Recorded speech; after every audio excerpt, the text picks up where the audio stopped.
Katie and Nat, rocking the scene with you in old flicks from the 90s. So keen, the VHS Club, they're the talk of the town.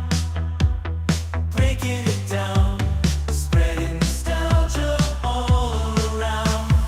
Moving and grooving to the synth-pop sound. Their insights so fresh, painting pictures profound. From Pulp Fiction to Clueless, they know it all.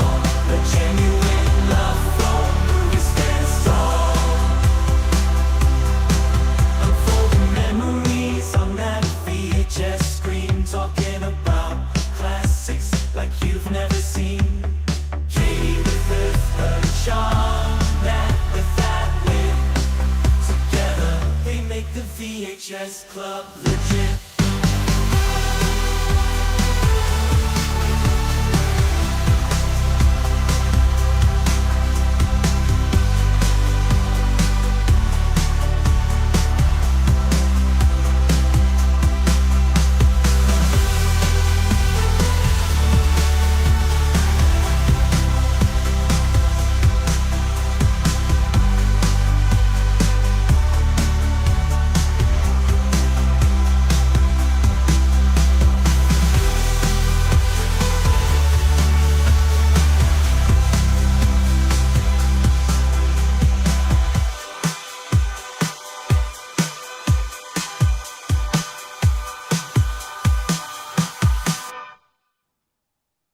Welcome back to the VHS Club, and happy birthday to Josh. Thank you. Hey, everyone. We're so excited to be here. We're so excited that tonight's episode lined up flawlessly with your birthday. So excellent, excellent choice, great timing all around. Yeah, we're looking forward to this one. I cannot believe that this movie came out in 1995. That is a surreal feeling for me. And the fact that that is 30 years ago is also not true. That's not true. That doesn't feel But true. I mean, I only saw it when it came out, and then today. So like, it wasn't 30 years ago, Katie. Nat. That's ridiculous. We will warn Josh It was and like everyone. 5 years ago. we need to put a warning on tonight's episode. So Disney fans and friends, Pixar fans and friends, cover your ears because Nat is not a giant fan of Pixar. We will talk a little bit about it tonight. She love and hate. I have a slight beef with Pixar, but I do watch most of what they put out. Yes. Almost always. Yes. And some of my You begrudgingly watch all of the Pixar movies. well, okay, they always come out around July 4th. True. And Katie and I are usually always down at Lake Winnipesaukee, and we always take the kids to the drive-through. Like I've been to like Kieran's first movie was Inside Out. And that was a traumatic event for Katie, her mom, and myself, because the adults are all bawling our eyes out. And he's like, it's okay, mommy. They have sparkly hair. He was 3. So he loved it because they had sparkly hair. And we're all like, ah. Katie's mom, and I'll never forget, was like, Katie, I'm so sorry we moved so much when you were little. And Katie's like, I loved moving. It was emotional trauma. Jesus, Murphy Pixar. Yeah. Anyways. Trauma. So that's my beef. that is fair. And for any of you that follow us on Facebook or X, I posted, Nat found a really incredible article. We will talk a little bit about it tonight. Explains it that all. explains her feelings beautifully. So my love to go /beef. Yeah, love/beef. But before high quality production, guys, I love it. Yeah. Exactly. Great animation. Before we jump great voice actors all the way in, we need to just take a second and wish Josh a happy birthday. Thank you. You needed the graphics to really, and the song to really complete the birthday run. Well, I am super excited that you were willing to hang out with us today on your birthday and talk all things Toy Story. We're just going to talk about the first Toy Story tonight, and we're not going to I had time to watch That's this all week. we had time to watch this week. It's been a busy week, a crazy week for all three of us. So, before we kick it off, usually Nat gives us the short summary of the movie. But Josh, I know you love to do this, so you're over to you, Josh, for the one-liner, two-liner summary of all things Toy Story. So, Toy Story. Toys come to life. one of them is jealous of the latest action figure that comes into their lives, and they end up lost together. That's a good one. That's a good summary. I like it. It's pretty Very accurate. nice. I tried to do so. I found this like ridiculous. How many Toy Story characters can you name BuzzFeed quiz? And I was like, okay, tater tots, all in. Yeah, I tried to do it, and I think I got like 12 out of the 23 or whatever. And I was very proud of myself. I was like, I'm amazing, because it had ones from all three movies, and I was like, well, I don't know anyone from the second or third movie. But I did pretty well. Yeah, I think I could get the original cast of toys. Yeah. Stacy, one of our listeners, Stacy, huge shout out to Stacy, got, I think it was like either 22 or all 23. Like, she was just like, nailed it. Got amazing. Oh, I know Spork. Yeah, I know you do Spork. Spork. Yeah. Yeah. Spork. How many do you think you could name, Josh? Did you try the quiz? I didn't try the All right. quiz We'll have itself, to have a follow-up. but I was looking at the pictures, and I'm like, okay. So I recognized everybody from the first movie. The new characters introduced in the second movie, and then a couple from the third movie, but I couldn't remember their names. Yeah, that's what got I didn't know me. any from the third, and now I wonder if I've seen it. But I know the fourth movie. Yeah, and then I only recognized Spork from the fourth movie because I haven't seen the fourth movie yet. Okay. And what was Keanu Reeves' name? Yeah, Captain Yeah, I don't know. Kaboom, Caribou? Kapow, Kaboom? Kaboom. I think it was I'm something like Caribou like that. because Well, we're Canadian. So what made the quiz, I will say, slightly easier. If you haven't taken it, you can, and you're on our email list, I sent it directly to everyone, or you can swing over to our social media to click through. But the what made it slightly easier was that it was like literally every question was like, please identify Woody. And I was like, okay, got it. And then it was like, now identify Buzz. I'm like, I'm amazing. Here we go. And then by like number 10, it was like, identify some crazy name. And I was like looking at the remaining characters. I was like, which one of you is? So like, I could, similar to you guys, I could do like all of the main characters. Like Kathy is saying here, like Woody, Mr. Potato Head, Mrs. Potato Head, Buzz. I could do those ones. But when it got to like some of the character names, other than obvious ones where it was like, you know, the spelling guy was like the Mr. Spell whatever, like the ones that were very Mr. obvious. Spell, But things like past that I was like, nah, I don't know. And some of them are like bad guys in the sequel movie. So like there was like the like pink teddy bear character, and I was like, yeah, he's got like a mean name, but I couldn't identify his mean name. He's one of the ones I couldn't remember the name of from the third movie. So yeah. This one, the first movie, I say that all to say that I think there is I think that the first movie is, I will just go ahead and say, I think the first movie is better than all of the sequels. Substantially, from my personal opinion. I think a lot of it is because of what Nat finds troubling about Pixar movies, is that the Pixar likes to be sad and deal with like all kinds of levels of like trauma, they like to present sad extreme movies. emotion. Yeah. My beef is they present all these emotions, which they argue that it's, children need to learn about these things. Yes, of course. They need to learn about these things when they actually need to learn about these things. So anyways, that's the thing is, Pixar doesn't often present resolution. Yeah. Which just leaves you like not even resolution. sad. They don't give you any tools, right? So it's like Toy Story when it first came out, innovative, animation, concept, the story. It was, it was so different from anything we had seen at that point. Yeah. So it was really interesting. And as a kid, it was fun to see these toys come to life and to wonder, hey, do my toys come to life? Mm-hmm. Yeah.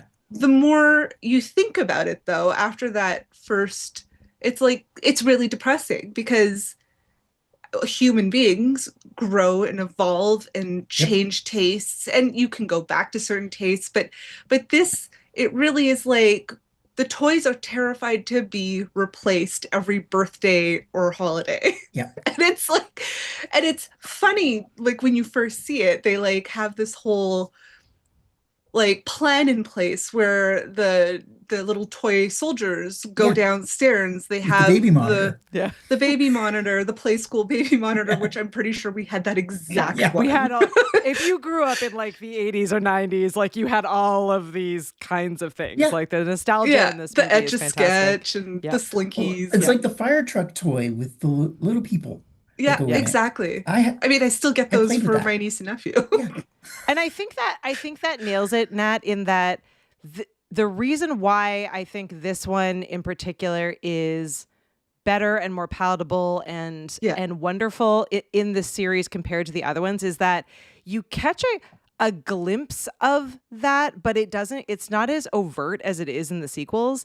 And it was so novel at the time, right? Like this was like the first movie that was all quote unquote like computer animation. It was the first like of its kind. It was groundbreaking across the board. Yeah. And so I feel like all of us, especially as kids and even now rewatching it as an adult, you're so sort of captivated in the nostalgia, in the I had those toys, in the characters, in that part of the story hits you, but probably not as deeply as it does in the second, and then certainly by the third and the fourth, where like in the second movie, it's like kids you have grow. Well, the kids are grown, and you have Jessie, the character of Jessie that comes into it. God almighty. And she life in solitude. She has been replaced, right? And and abandoned, and the level of like kind of scariness of that. And what I thought the article did really well,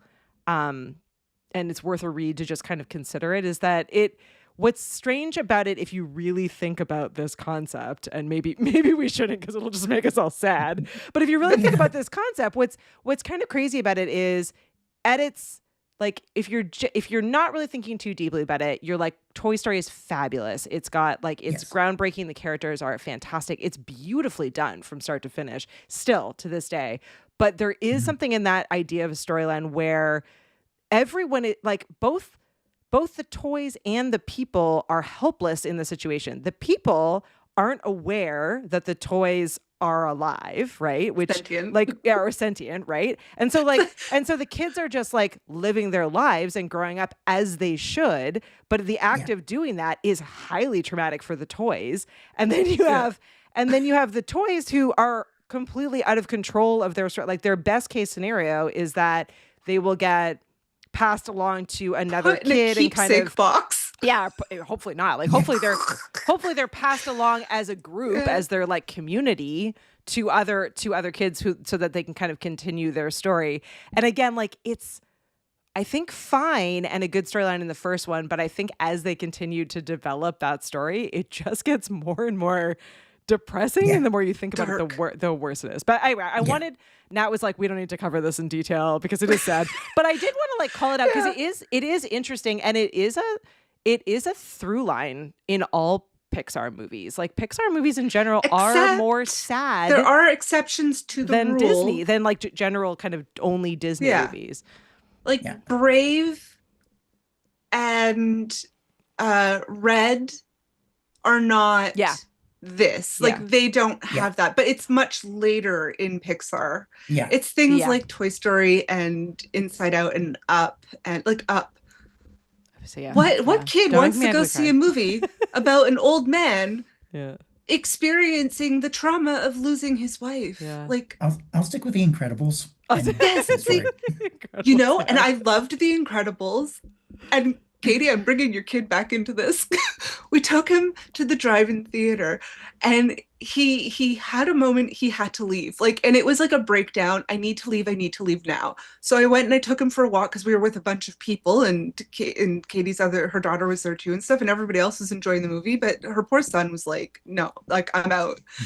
And he was freaking out. And I found out it's because I don't know if it was the second or the third one. It wasn't the first one. Yeah, it was one of the sequels. No, it wasn't the first. It was, I think the third one. And basically it portrayed that screen time is evil and everybody will be brainwashed and turn evil because they use screens. And of course, he's a kid in this day and age. Like, he loves playing video games. Concerning to him. Yeah, he was like, so he literally thought he was going to turn evil, or everybody he knows, aka all of us, would turn evil, because that's what this movie told him. And like, there's not really a strong resolution with that. Like, they don't say, oh, you know, screen time isn't actually going to turn everybody evil and have everyone start killing each other. You know, like, that's not going to happen. Don't worry. It's just like The Incredibles stop that from happening. Yeah.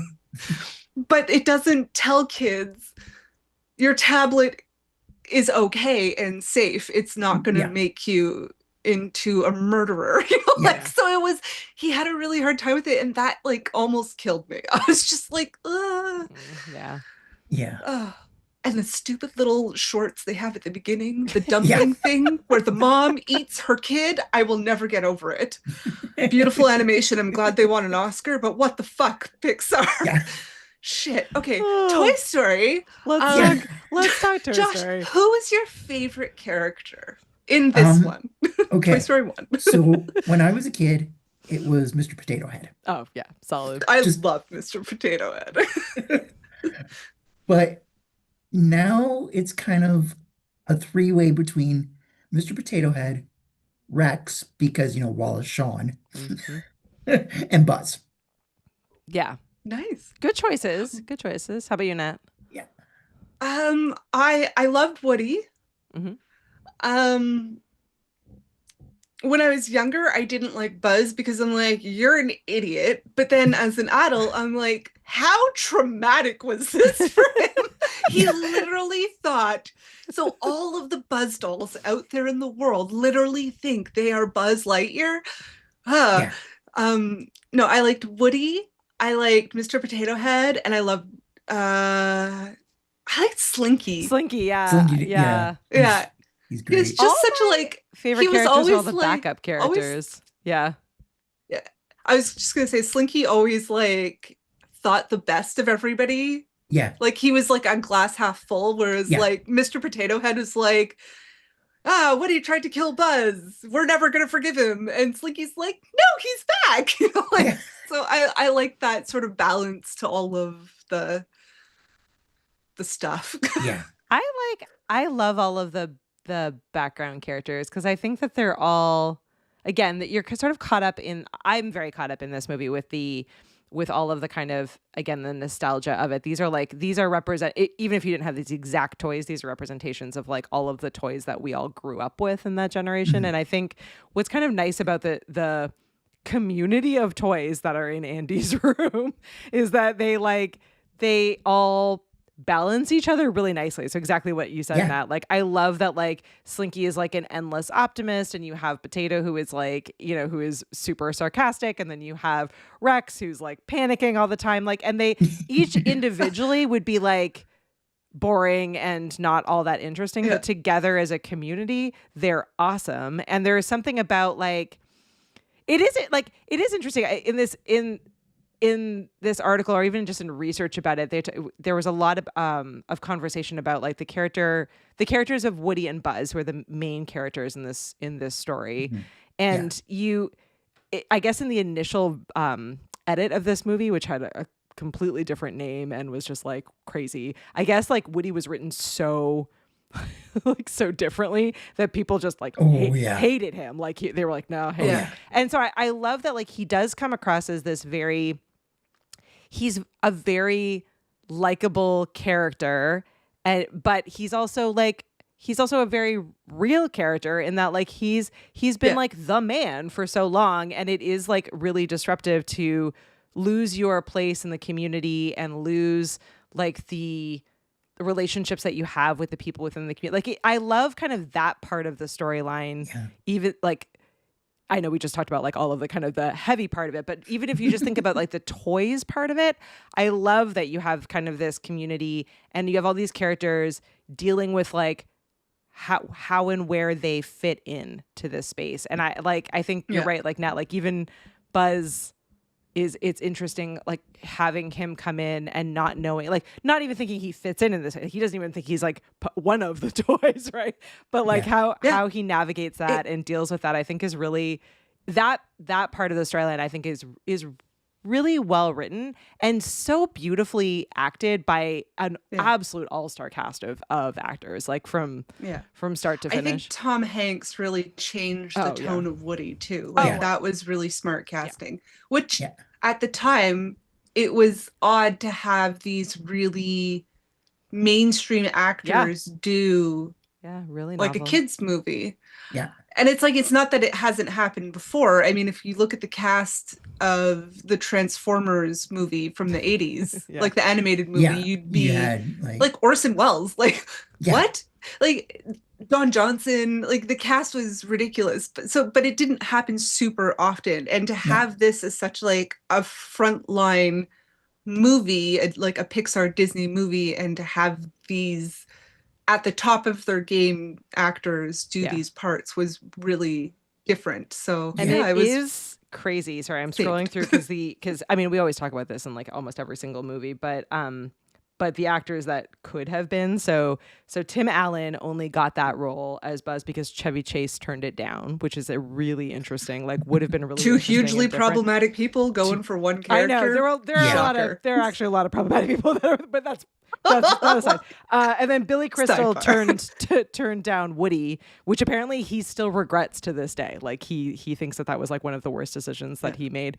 And I honestly I think Tom Hanks did an absolutely phenomenal job. And I just think he just seems like such a genuine, awesome person and so kind-hearted. But I actually do think Billy Crystal would have brought an equally strong performance to this role. Like I do it's funny because Billy Crystal ended up in Monsters Inc.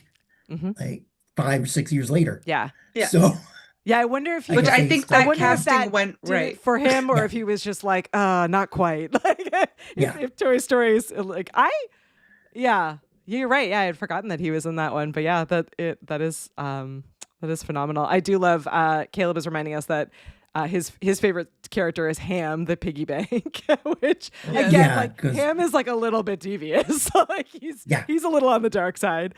And then Paul is sharing some awesome facts about this. So again, like for those who don't know or don't fully comprehend, like this was the first fully computer animated motion picture, which I know probably means nothing to younger people, but that means that it required 800,000 machine hours and 114,240 animation frames in total. Like this was a huge undertaking. And what's so cool about this is that it holds up. Like it doesn't look like there are a lot of movies that had computer animation in them like prior to this. And they look terrible compared to like this one. For whatever reason, the technology still looks good. Sorry, Josh, go ahead. Disney. I mean, Disney had been using computer animation in certain sequences in like from The Great Mouse Detective onward, leading up to this. And so, I mean, those kind of sometimes hold up depending on the movie, but I remember how novel Aladdin was. Remember that moment in Aladdin where they're looking at the not castle is not the right word, but equivalent to castle, palace. And that was like a computer animation. We were like, whoa, computer animation. Not even really having any concept as to what that actually meant. But I was just amazed. Like if you really think about it, like this was 1995. This was 30 years ago. And the fact that it looks like I mean, I can watch it now, and my kids don't think it looks dated. Use. Yeah, exactly. Yeah. Like that's kind of crazy. Like not everybody had a home computer at that time. Yeah, it wasn't common yet. Yeah. So. What's crazy is that we did Reboot on TV. That was fully and CGI. That one looks crazy dated when you rewatch that one. A year or two earlier. Yeah. So. Well, I mean, it was also purposely animated to be kind of like. I mean, it took place in a computer, so they weren't supposed to look as realistic, and like the graphics were. Yeah, it is it's still a cartoon, but it's computer. Yeah, yeah, it was different. The one thing about Toy Story is that I didn't like in the animation was the people, like the human people. The toys. That was the hardest part. Yeah, and it's funny because I thought the toys are so spot on. Yeah. And the people were just a little jarring. In fact, I remember Brad. I kind of love Sid, though. Not gonna lie, I really love Sid. Yeah, dear Christ. I'm like that. his poor family. He's not like, okay, Yeah, but I I know. really enjoy him regardless. I'm like, I know we don't label children as sociopaths, but sometimes they just are. Sometimes Yeah. they might be, yeah. Sid is. It is, Yeah. yeah. But I remember Brad Bird talking in the bonus features on the Incredibles DVD that they had to design a whole new program for the people in that movie Yep. Yeah. because what they had with toys they used on Toy Story just wouldn't have cut it. Yeah. So There's a Yeah, I remember was it Pocahontas's hair that was like partly computer animated? Was it? Yeah, I Yeah. think And it it's like that this one. was really like they had never really done fully computer animated people before. I mean, that would be like even now, like if you think about like all the crazy wild stuff that's happening with AI, like it's the actually creating real looking people that is the hardest, right? Because that's the thing where we're like, almost, but I'm getting a bad feeling about this. Like, Another feather in Pixar's cap is in the movie Brave, Merida's hair was like a whole new they had to script a whole new code to like come up with the definition of the curly red hair that she had because it was so difficult to portray on like through computer animation and they did and it was there's like all these crazy stats just about this one character's hair. So well, it is like Pixar really goes above and beyond for these things. It's wild. So apparently they were rendering this movie on 1990s hardware that was overheating constantly. Yeah. And I guess each frame could take up to 13 hours to render. And the studio had to run machines They had overnight. to have used a supercomputer. Yeah, they were just they had to have had like Disney has a supercomputer. Yeah. Come on, they must. But crazy Pixar that was also... they were still overheating even as a supercomputer. Yeah. Well, yeah. Well, because Pixar had also been devised by Lucasfilm. Yep. So like ILM. Yeah. And so they kind of had those resources for a bit too.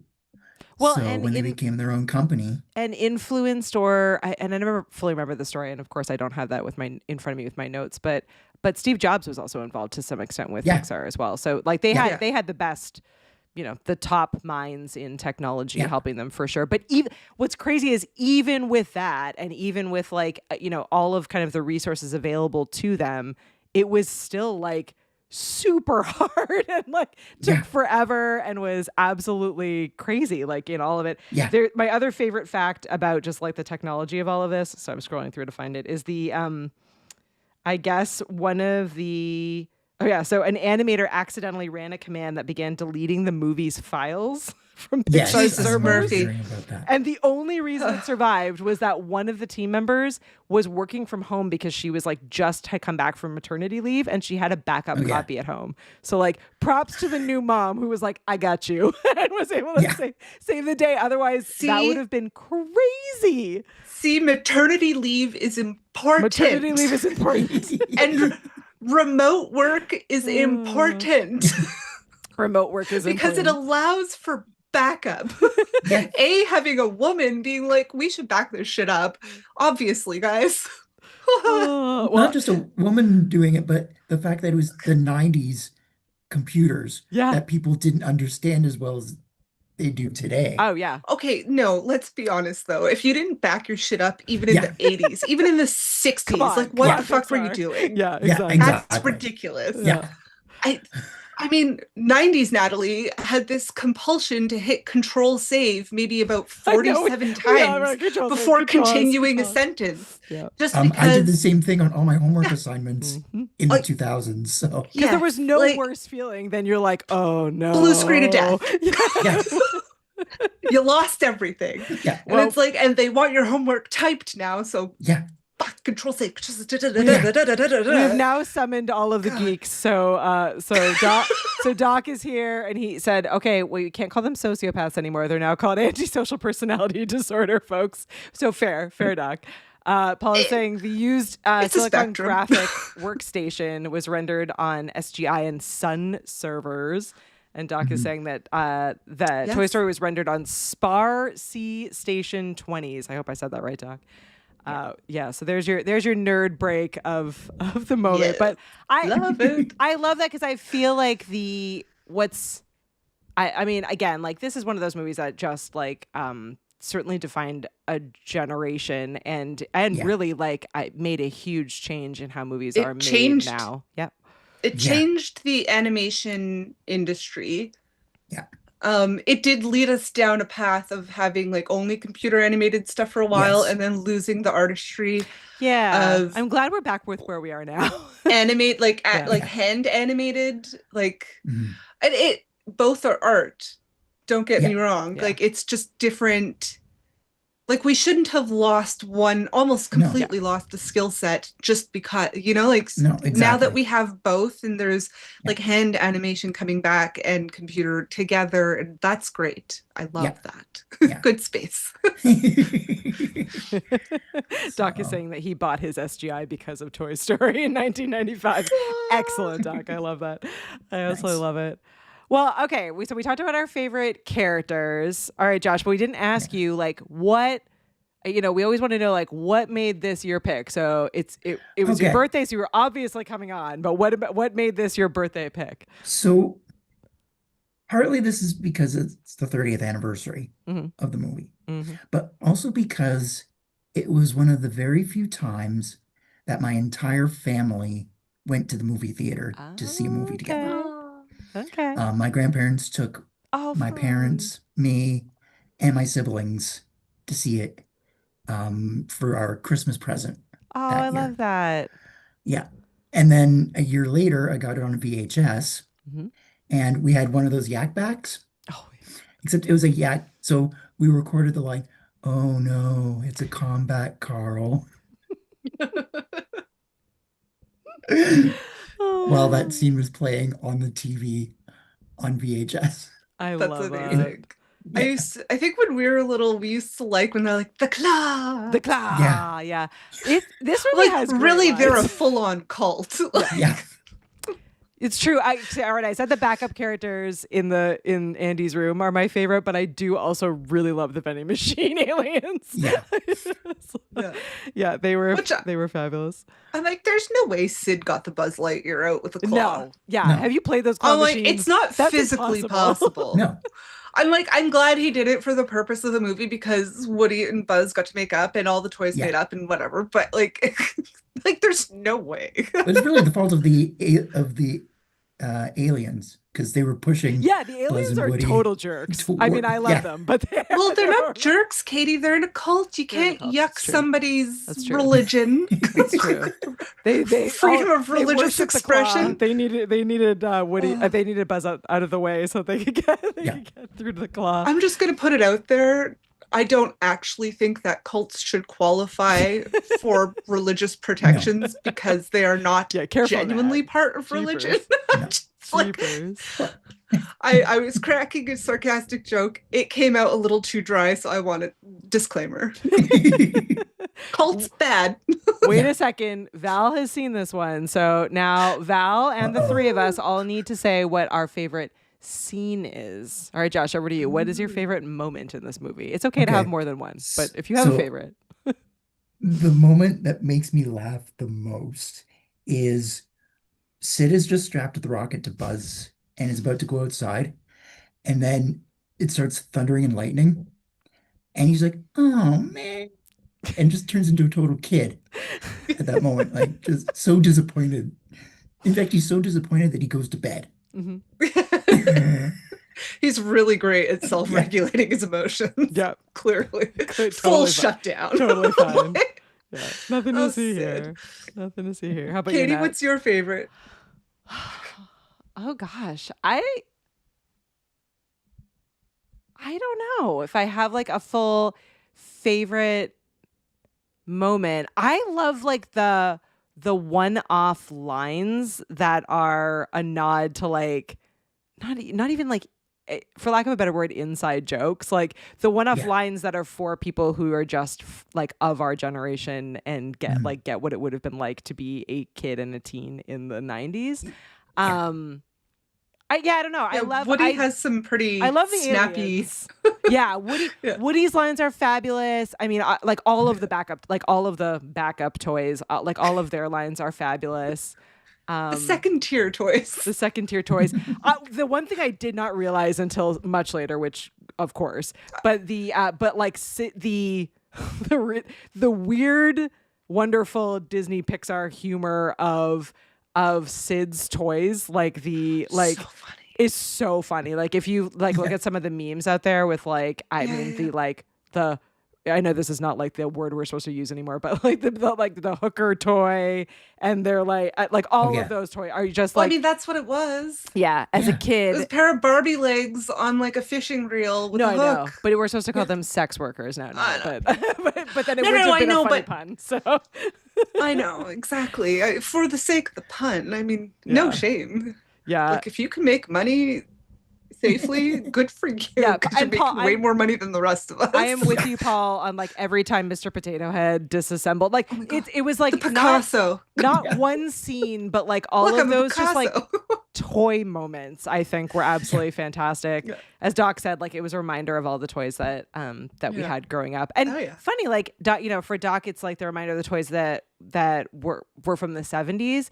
And then I'm definitely a child of like the like late 80s, early 90s. So like for me, it was still all of my, like they did a really nice job of carrying through a bunch of generations, actually.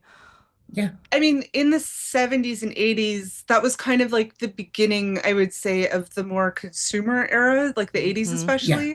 So growing up, like when we were little in the 80s and early 90s, we still had all of the toys from the 70s because people didn't throw stuff out then. It got passed down. Exactly. So we had the same toys. There is that generational bridge, so because we kept stuff. And also toys used to be made better. Yeah, exactly. Better, made to last because it's supposed to last. So I mean, my grandparents kept most of my dad's and uncle's toys up at the lake. So, I still have all the metal Tonka trucks. Those things.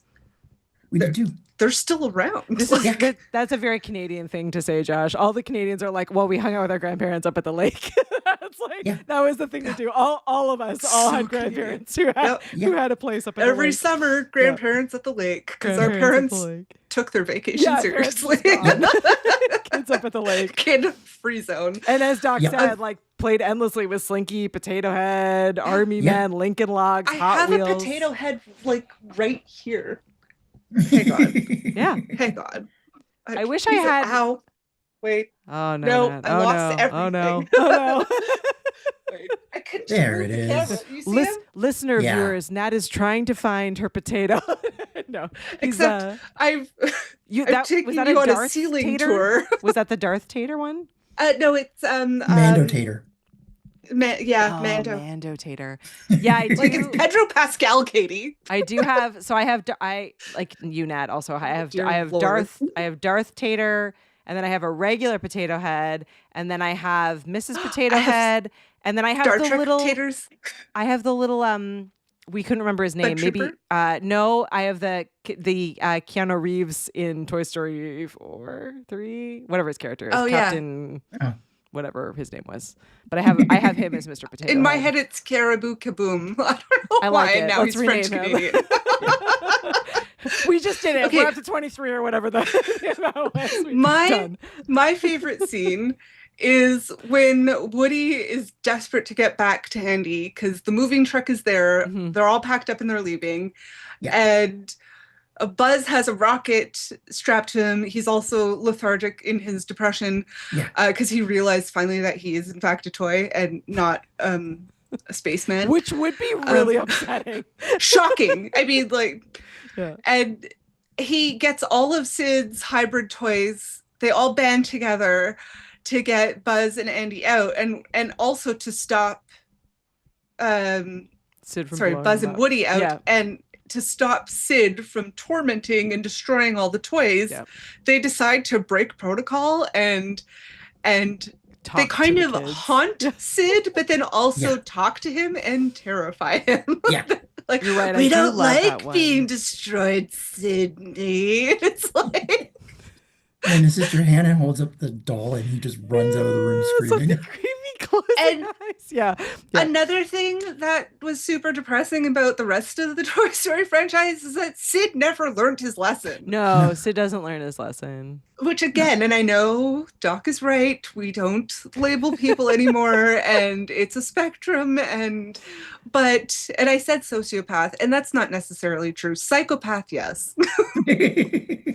Yeah. I spoke wrong. All right, well, someone needs to send Val some potato heads. She never had any potato heads. She was playing with appliance boxes. Me too, Val. I was all about the appliance boxes. Yeah. To be fair, my original potato head was my uncle's potato head. So that was a hand-me-down potato head. We weren't potato head rich. Mine was a Mrs. Potato Head, which I always thought was kind of lame because I really wanted which she's not. I loved I really the wanted mustache. The original. Yeah. And the tongue. The stick out tongue. Yeah. Oh, one of my other favorite scenes is at the beginning, Mr. Potato was like, Mrs. Potato Head, Mrs. Potato Head, Mrs. Potato Head. Hey, I can dream, can't I? And then at the end of the movie, Mrs. Potato Head is given to Molly at the end at Christmas. So it's like, hey, they actually, had closure on that storyline. Some dreams do come true. Some dreams do come true.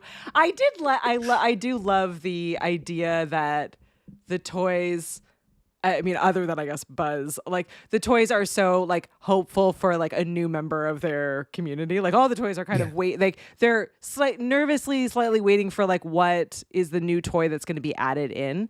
I will say, I don't know how others feel in the audience if you have younger kids or I mean even older kids.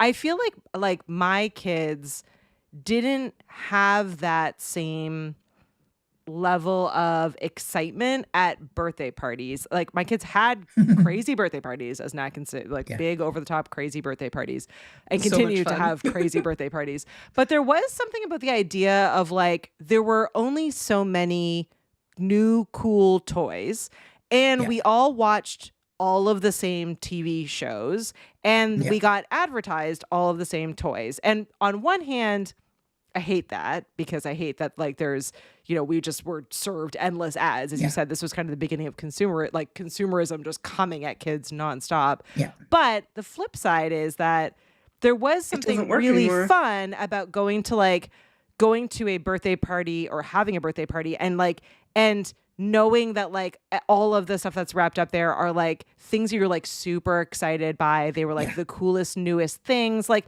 I feel like my kids don't have, like, even thinking about the holidays now, it's like, what do you want for Christmas? They don't even really know because they're not really exposed to things that, like, they hear from their friends. Yep.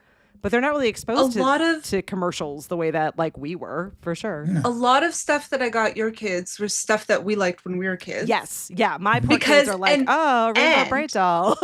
What is that? No, but in all fairness, when you had your kids, all of our shows were being rebooted. True. Ninja Turtles had just come back. Transformers had just come back. Ponies, My Little Ponies. Rainbow Bright had come back, She-Ra and He-Man had come back. Like, so it was easy because there was like new, I'm like, Kieran's going to love Michelangelo, obviously. Yeah. As he should. My favorite was Donatello, but whatever. I got him the one that I knew he would like. You are right. Like, it is still, there are still all of those things, but that's a different, it's a different, but I feel like it's a different thing. To him. Yeah. He liked those things because we had so many stories about them. Mm-hmm. Like, and honestly, nowadays with my niece who's 3, I'm like, I get her basically books because she loves books because like we always read to her and to her brother and like we have that big reading environment in our family and so now she loves these books, but I'm like, well, no, there are toys that I want to get her, which, by the way, where is the official K-pop Demon Hunter dolls? Where is the official K-pop Demon Hunter merch? I need in Toy Story Demon 9. Hunter There will merch. be K-pop toys in the. No, Toy Story. Well, maybe, but I'm like, we're gonna get another Buzz Lightyear, which nobody nowadays knows what it is, and but where's my K-pop Demon Hunter dolls? That's so funny. I saw lots of like very strange knockoff ones that you can find, but I'm like, there's like, where's the official? Yeah. And again, because marketing is not a thing. And also, I think the people who made the movie knew it could have the potential to do what it did. Yeah. But I don't think the people who paid to make the movie thought that it would do what it did. No. So, Yeah. It did. I mean, I remember, I'm sure all of us who were kids when this came out or teens when this came out will remember the craze and popularity of those toys, like the Woody and the Buzz toys, and the other ones to a lesser extent. And the thing is, these movies were released for a while, like a few years. Yeah. Like they were very, very popular. Yeah. And you're right, they have brought them back. My brother, who will hate that I tell this story, he was never a big fan of E.T., as I think we've mentioned before. And then he was still pretty little, generally. We saw it in the theater, and he loved Toy Story. And then he got, for I think either Christmas or his birthday, which is around the same time anyway, he got both the like Woody and Buzz Lightyear. I'm fairly certain that my parents bought them for him. And so it was like, and they were not cheap. Like these were expensive toys. They were like, they were, no, I think it was my parents that got it for, it was not Santa. They would not give that kind of credit. So, but he was terrified of them. He was like sure that he had like a dream. He was sure that they were going to come to life and kill him. Like it ended. Yes. Ben's personal Toy Story ended with those two toys in the trunk of my parents' car because they were like not welcome in the house. He was like positive these toys were going to come after him, which again, kind of resolution to emotional trauma. No resolution. Like he was little and he was sure that the toys were coming to life, which I again can kind of understand. Like to me, that movie was so like it was fun and charming, and I don't think I ever thought about until fairly recently the idea that the toys are coming to life. But for him, we were tweens. Yeah. Tweens, early teen. Like, well, you're gonna make me do math. I don't do live math, Nat. 95. I was in high school. I was 12. Yeah, so you were a tween. Yeah. You were just off of being 13. So yeah, like you were old enough to know that like your toys aren't sentient. Doug says, I threw away my Symbol monkey after the Monkey Business movie came out. Oh yeah, I feel that. I feel that. So I actually my brother had a full-size Buzz Lightyear with the lights and sounds and everything. Cool. But we also had like one of the smaller figures that were like bendy, the bendable ones. Oh yeah. And then I Gumby. still, Like Gumby, yeah. yeah, I still have a small Ham the piggy bank up on my bookshelf. Oh, Yeah, I love in my bedroom, that. Yeah. I love that. So, I know. I kind of like part of me like I don't have the level of nostalgia with this movie that other people have, but I'm like kind of wishing that we still had those dolls. Pretty sure we just donated them or gave them away, but and I remember Katie and I Katie and I are my brother and her brother. Like if we had clothes, like Katie and I sometimes would exchange clothes, or my brother was a bit older than her brother, so we would pass down some hand-me-downs. And one time there was a pair of ET pajamas in there, and that didn't go over well. yeah. Hopefully Ben isn't listening to this episode. He'll never talk to me. I'm again. so sorry, Ben. It's because we love you. This is why we remember these things. He'll never touch me again. Oh, this just in from George, which I literally just made me laugh out loud. George says, my family was at Disney World one year and a young and attractive Disney cast member found a Woody doll on the ground on Main Street and called out, anybody want a Woody? My wife smacked me. Fired. Immediately fired from her job. Oh man, that is awesome. That is absolutely awesome. Good one. I love it. Yeah, I know. I guess the name originally, there were some crazy names for some of these characters, although less so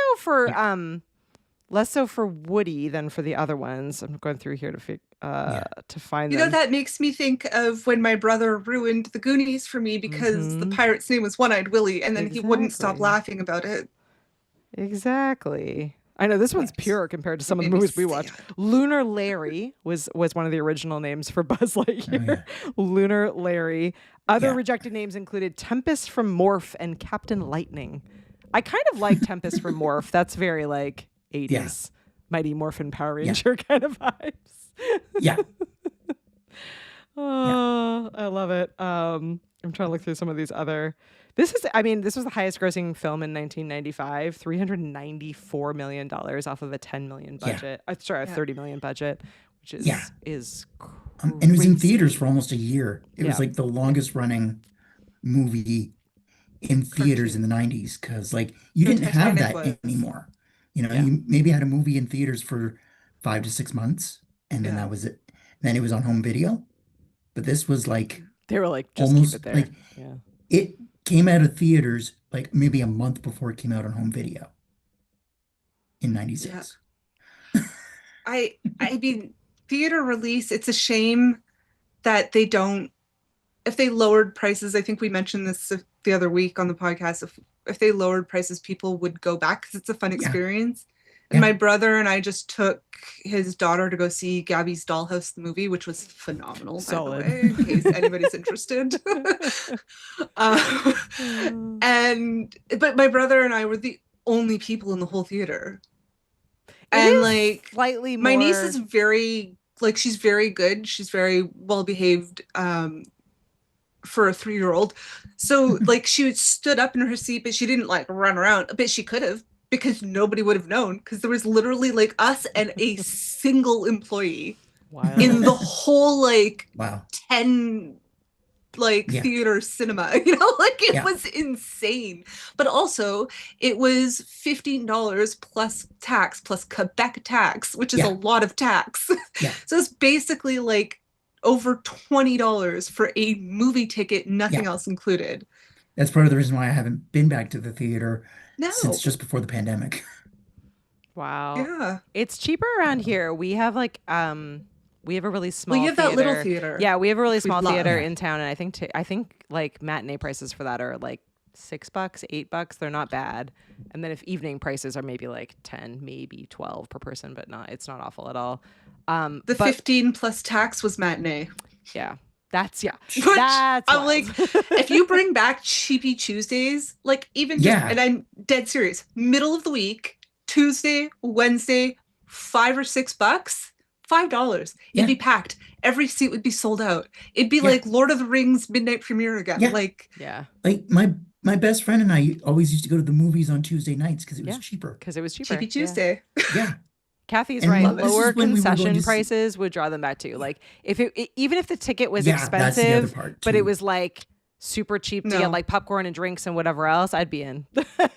I just, the fact that like, I mean, I haven't bought concessions. I don't even know what, which my brother, I bought concessions. Let's pray my sister-in-law's not listening to this part of the episode. I bought popcorn because it was a movie experience and it was my niece's first movie. So she had to have popcorn and maybe some candy to go in the popcorn at the movies. So some concessions were bought, but I mean, like, decisions were made. For 2 adults and a toddler, it was like over $50. So crazy, which is so stupid. Like that's not like the whole family didn't go. No. Yeah, Doc and I are on the same page. Doc's like, I have a 7.1 Dolby Atmos system, so I would just rather watch this stuff at home with whiskey and adult snacks. I'm the same way. Correct. But I will say, and actually, this show has reminded me a lot of what I love about the theater. There is something about the idea of watching a movie with a community that is magic. robbed from you when like in Nat's situation where like you go and it's just you in like a big, it's not as fun if it's just you in a big empty theater, but if it's like if it is everyone there and it's packed, like there is something magical about, especially about like a midnight showing, a series like Lord of the Rings, or I mean even Harry Potter, like all of these where people went in like costume, people went together, they laughed together, they cried together, they were scared together. Like there is something magical about that I do think we have lost. I was gonna say, to stick to Disney, actually I have 2 examples. One, my last movie pre-pandemic, which was literally January 2020, was with Katie down in near Boston, and we had gone to see the latest or the final of the Star Wars Yeah. like Sequel Skywalker trilogy. So it was Yeah. the last of the Skywalker trilogy or saga, sorry. And I know a lot of Disney adults did not vibe with it, but we brought her son. And he was what, like 10, 11? Yeah. Yep. No, 9. yeah. 9? No, 11. I don't know. 9. Whatever. 9. He was between 9 and 11. Because he's 14 now. I told you I can't do fast math. You do faster math than me, Katie. I can't do slow math or any kind of math. Yeah. Okay. So he was 9 and we brought him to the grown-up show. It was the 9 p.m. showing. So he got to stay up late. It was this big, exciting thing. Yeah. I think all of us grown-ups enjoyed the movie so much because we experienced it with him, because he saw it through the eyes that we watched the original trilogy. Exactly. And when all the rebels finally come in, when you thought there was no hope and nobody was coming, and you see he literally jumped out of his seat, and like Judd Nelson Breakfast Club was like, yes, fist pump over the head. Yeah. I will never forget that moment in my life. Best cinematic experience of my life was that, to see that joy and all of the kids cheering and like people just a standing ovation because the rebels came. Like, oh my God. Rise of Skywalker was actually the last movie I saw in theaters because my best friend and I went opening night. Love it. Yeah. In December. Yeah. 2019. So yeah, it was like literally like we went like what, 2 weeks before the world shut down, Katie? No, like a month, but still. Yeah. It's literally all been just erased out of my mind. I'm like, the last movie I saw in the theater was Clue, because I went and saw the re-release in the theater. So I went recently, but I think that was the last one I saw in the theater. I dropped the kids off to go see what is the new? Yes, us chronic illness peeps. We're much more limited. That is I'm like fair. in the theater, and my brother's like, "Don't you want some popcorn?" I'm like, "I'm masked." Like one person in the building breathes with something, I'm dead. So like, but I am definitely with Kathy, and will admit, Kathy saying that she's an honest person, but the movies have made a criminal out of her. And I will say that I had an entire conversation with my son about when we used to do Tuesday night movies and would just stay in the theater for the next movie and totally take advantage of no one checking or caring at all. We'd have bags and snacks and drinks, everything in your purse, and they never cared or checked about what was a wine happening. bag at the bottom of your purse. We went to go see Pineapple Express. I won't name names, but I mean, that stuff is legal in Canada, but I don't want to get canceled in other countries. But we had some Pineapple Express while watching Pineapple Express. So that was an amazing experience, by the way. My other great theater experience was the last Twilight movie in theaters. Again, it was the midnight premiere. I went with one of my friends, also named Natalie. I'm not talking about myself in the third person, Natalie Riedel. She's obsessed with Twilight. Frankly, I loved the books before the movies ever came out. So that was, I was all in. But the thing is, because it was already super famous from the books, and then when the movie came out, the first movie came out, it became super famous. So everybody read the books. By the time the last movie came out, I guess the fourth one, there was nothing that was going to surprise the audience. What they did was they changed a scene in the movie, and I'm not going to ruin it for anybody who hasn't seen the movie because it's a great watch by the time you get to the fourth one. Don't spoil the movie. I won't. But there was something so shocking that my Nat Riedel burst out into tears. She was inconsolable, like actually racking sobs. Aww. I'm pretty sure I screamed Carlisle no at the top of my lungs. The theater, I have never experienced that many people lose their absolute shit in a split second. Like a theater of thousands of people, thousands of like people who are emotionally in tune to have a mental breakdown in half a second. Oh, that was intense. Closest I ever got was Avengers Infinity War. Oh, dear God. That was an intense one too. Well, my thing with Avengers and all of that, like, I had read the comics from that, but like we know Stan would change cinematic universe, so I'm like, who's gonna do the snap? Yeah. And I'm like, when it happened, I was like, oh, full circle, that totally makes sense. Yeah. Because he started it, he ends it, whatever. Yeah. But I'm like, are they gonna kill Cap before he gets back to Peggy? And if they do, that's it. I'm done with Disney. We'll burn the world down. I was literally gonna write off Disney in its entirety if Cap didn't go back to Peggy. Unpopular opinion, but that's the only thing I wanted out of the whole. But it's okay. All of it. It worked out. It worked out. And it did. I win. I was right. My emotional trauma was healed. Everyone Val was so mad at Infinity War. Oh, yeah, I know. Absolutely. I know. Well, it was pretty shocking. We have gotten off topic. So before because we are on Disney topic, because Disney did pick up Twilight. We did stay with Disney topic and we did have fun. Josh, is there anything you wanted us to cover about Toy Story that we missed? The music. All right, let's talk music. Yes. Randy Newman's songs and the score. Because just that score that played in the background of every scene, it's just, gets you right into it. But it opens with "You Got a Friend in Me." Yeah. Very different. Again, very kind of different, because if you think about it, this is, and I know Disney and Pixar are different. Although together at this point, they're on and off. Yeah. They're kind of on a and thing. Off and it's complicated. But I agree with you, Josh, in that I think we were coming off of watching what I think are the 4 greatest Disney movies of all time, which are Aladdin, Beauty and the Beast, Little Mermaid, Lion King, which was kind of our animated things of the animated ones.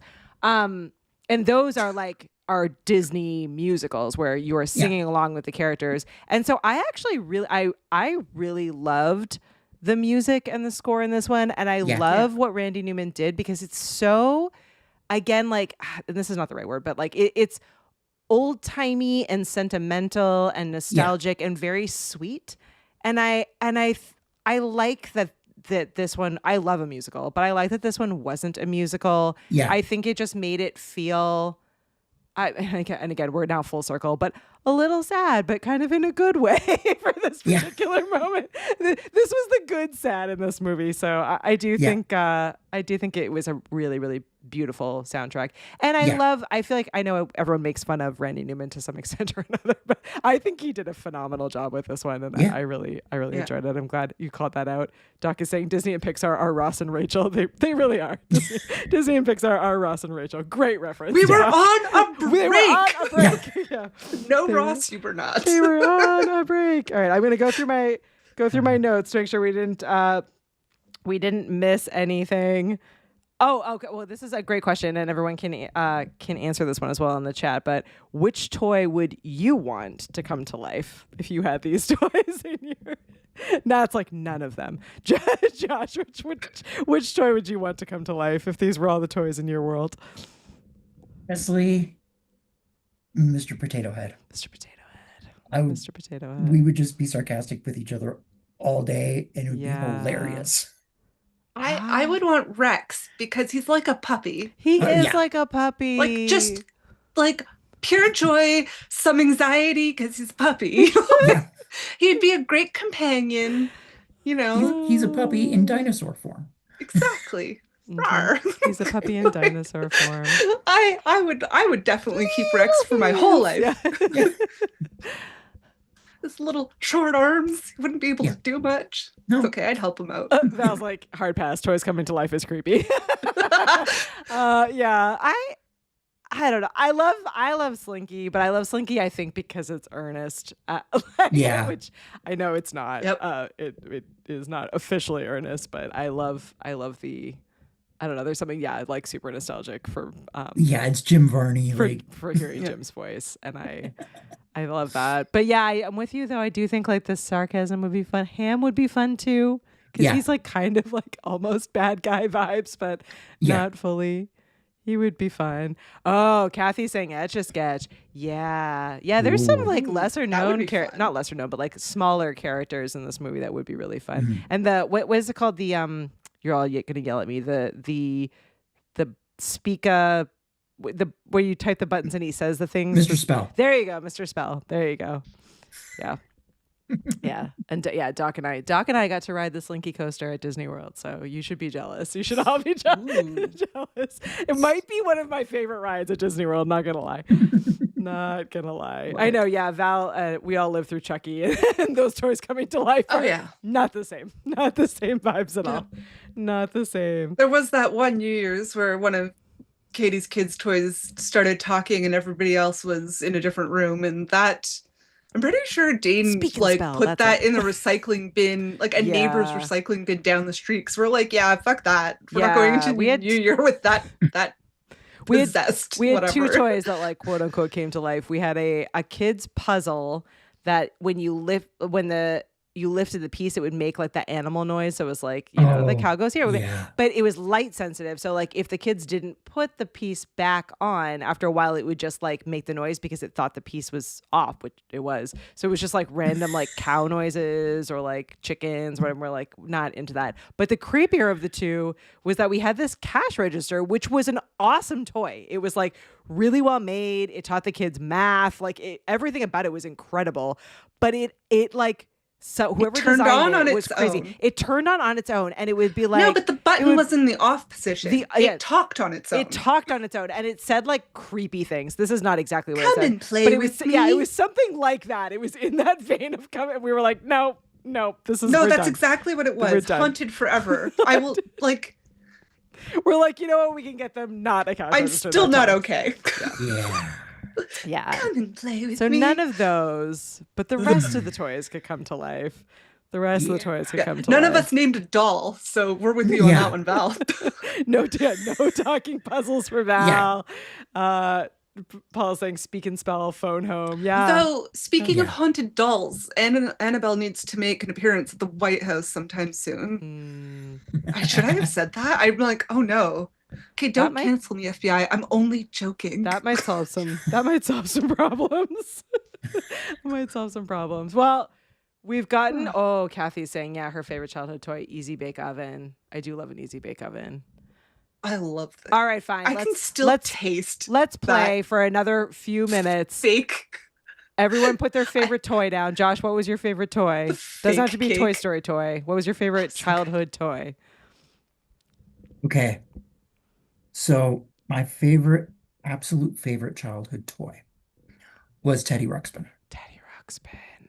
I never had one. I played the tapes constantly on that thing. Speaking of talking dolls, he was a teddy bear, but I had two of them. Oh, cool! That's awesome. I remember the ads were so cool for Teddy Ruxpin. They were. Teddy Ruxpin was cool. That was, and of course I watched the cartoon as well, and because it was on in reruns by the time I was like 3 and 4. Yeah. So I don't. Doc's favorite was Encyclopedia Britannica. Lies. What was your favorite toy? Nat, what was your favorite toy? Do you have a favorite? It's okay. This is super weird. That's loud. It's not something that has a lot of. Okay, it's a green banana kazoo. Weird. Or not kazoo, harmonica. A green banana harmonica. Okay, so yes, it's very weird. But I had such an emotional attachment to it. So my mom's cousin, Lydia, came to visit with her kids. They live in London, England. My cousin Lydia now lives in France. But when they came to visit, so she came to visit when I was born with her eldest son, Neville, and it was his toy. And he thought I was so cute and I looked like a baby doll that he gave it to me, and it was his favorite toy. Oh, that is sweet. So like I had That's that. not weird. And like, that's sweet. Yeah, so it's, I mean, like, it's weird when I just say it was like a green banana harmonica, but but there's a whole story. And there was also another toy that my aunts really good friends in Australia, they had this wooden ducky that you would pull around on a string, and it would kind of like Yep. And Had it one of was those. this beautiful painted wooden duck, and we had it in our family like since I was born, because they sent it from Australia for me. But then when their grandkids were born, they asked for it back, so now it's back in Australia with them. But I was so heartbroken about it. But of course, I sent it back without saying anything. But my aunt was like, "She's really upset." So I don't know where the it is. son, the son whose kid now has it is a painter. So he painted me a painting of the duck. Oh, that's so I have a sweet. painting of the duck. Nice. I'll post a picture of it later for everybody. Nice. I like sentimental shit. That's what it is. I'm very sentimental. Well, Doc is saying Evel Knievel, stunt bike, big wheel, solid. Val is saying kazoos were fun, but her mom made them make their own, which is great. George is that's saying even more fun. His favorite childhood toy was the Mattel Thing Maker. Talk about a dangerous toy. Cook plastic goop on metal trays. Yeah, George. I recently found, so this wasn't my favorite toy, but my brother had one of those creepy crawler. It was our brother's favorite. Yeah, our brothers had the creepy crawlers. Was and that was a similar vibe. Like based on that. It was basically like the boy Easy Bake Oven where you made these like plastic bugs and like scorpions and creatures. And it was pretty cool. And the amount of times we burnt ourselves on that stupid thing. Yeah, the burning was real, but I can see why you love that, because that one plays into my nostalgia for sure. We had to throw it out because I'm pretty sure it like something inside started melting because the thing got so hot. The outside was made of we plastic, don't have so it it was like it was a bad design all the way. I mean, the Easy Bake Oven was plastic too, and it was heated by a light bulb, by the way. Yeah, true. So the fact that the inside was melting because of a light bulb concerns me. So yeah, that got thrown out. But we love that thing. I never had the creepy crawlers, but I remember the commercials for them. Oh, they were so cool. During Power Rangers. So. Oh yeah, it was actually like how cool you thought it was in the commercials. Yeah, it was real life. Yeah. Oh, Paul had my a brother similar was thing. Paul, you could put the creepy crawler trays in the vacuum form hot plates. We all liked melting things and making new things and baking things. Of course. Yeah. All solid toys, everyone. We all like fire.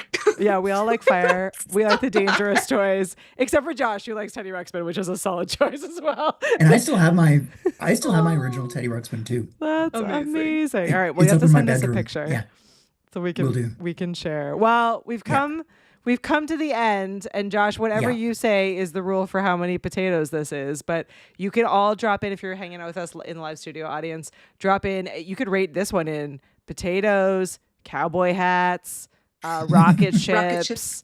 Cosmonauts. Cosmonauts. You could rate it in little teddy bears. There's so many different options. Yeah. We're going to say potatoes because Mr. Potato Head feels. Well, I mean, we did fair. previously say that we're not particularly rating Disney Pixar movies because they are beloved. They are beloved. Yeah. And so as much beef as I have, I still love Pixar, and I still loved this movie. You can't not like this movie. You can't not like this movie. Yeah, you're right. Maybe we'll stay with it. Maybe we'll stay with no rating. Yeah. What would you have rated it though, Josh? I definitely would have rated it a 4. A 4. All right. You and I were on the same page. I was like, it's almost perfect, but not quite a 5. Yeah. Doc went with 5 pigs. Nice decision. Nice decision. And, I love this movie. It's yeah. I think what's nice about it is that I think it's Doc agreeing with us that fire was fun. Yeah, fire is always fun. You should see me with bonfires in the summer at our little cottage. Anyways, we're still around. Awesome.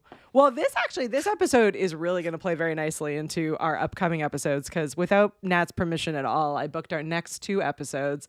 So next week we're going to do Some Kind of Wonderful, because we did Pretty in Pink, and so we need to continue that. Another John Hughes, which is going to be super fun, and we're bringing our friend Tater back on, so that'll be super fun. And then the week after, we're going to have this conversation, but extended, because we're doing something a little bit different. So if you remember, Josh was on for our VHS episode where we talked about the history of VHS, which was awesome. we're going to bring on one of our listeners, Moose, and he owns a collectible shop. And we're going to talk all about collecting things and nostalgia and all of our favorite toys and collections, etc. And I know Josh has got like a ton of fun stuff there. Yeah, so get ready with your collections in 2 weeks. Yeah. And then I guess we're going to have to do a holiday watch party in between. So everyone get your votes in for what we'll all watch together, because we're not reviewing any Christmas movies in December, which feels weird. So we should definitely watch one. You did most of them. I know. We have done a lot of them. Are we doing California Raisins Christmas? Can we do that for the watch party, everyone? Can we review? Not review. Oh, can we can watch? We'll find it. I don't know. Can we find is there a legal place streaming it or for purchase? I don't think so. We'll find it. I believe in us. I mean, I can find it. That's not the issue, but super secret party. Everyone, all of you who snuck into the second movie at the movie theater are welcome to watch California Raisins with us. I'm like, maybe I'll have to. We'll talk a workaround. Yeah, we'll work around. You have to be on the email list in order to get the invite because it's very squirrel top secret kind of scenario. But yeah, let us know. Make sure you're on the email list. Send us an email or send us a DM on any of the different social platforms or leave a comment. But let us know, if not California Raisins, or in addition to California Raisins, what else we should watch for our because I'm pretty sure it's short. Yeah, it's a short one. We could. We could always specials. Yeah, we could always rewatch the Muppet Christmas movie, which is my favorite. Yes. Mm-hmm. Absolutely. I mean, Miss Piggy coming in with Grinch. the Royal Mounted Police during the snowstorm is epic. OG Grinch. There's a bunch of them. There's a bunch of the Grinch cartoon. Mm-hmm. Mm-hmm. Yes. Oh my gosh. Yes to all of that. Yes to all of that. Well, Rudolph. The claymation is the longest of them at like 50 minutes. Oh, we can't watch that too long. There was also one really random like flop claymation, like in the claymation series, because there's like Rudolph and Frosty, and then there was like another one, something with Santa, and it was like Santa Claus is coming to town. Yeah, I think I got Boy as well. Katie, I got you a box set of those one year for Christmas on DVD. Yeah. I have them, I definitely. have all of them on DVD as well in a box set. Like, the gray cells, they worked. I remember I did this. You remember things way better than I do. My memory is a sieve these days. Well, it's a wild place. One more time. Happy birthday to Josh. And thank you to everyone for hanging out with us tonight. We'll see you all hopefully next week for some kind of wonderful with Sean Tater, who's hanging out with us. And then in 2 weeks for our collectibles episodes. Everyone bring your collectibles. Send us all of your photos and let us know in 2 weeks. Kathy, we'll pretend Die Hard isn't a Christmas movie, but we fight you on that. We don't have to watch that one together, but we will be watching it for Christmas. We won't talk about it, but Kathy knows that we will be watching it Christmas 100%. We'll be watching it Christmas Eve, 100%. Oh my gosh. Well, thank you for staying longer with us. Thanks so much, Josh, and everyone for hanging out with us. And we will see you all next week. Bye, everyone. Bye, everyone. Kidnapped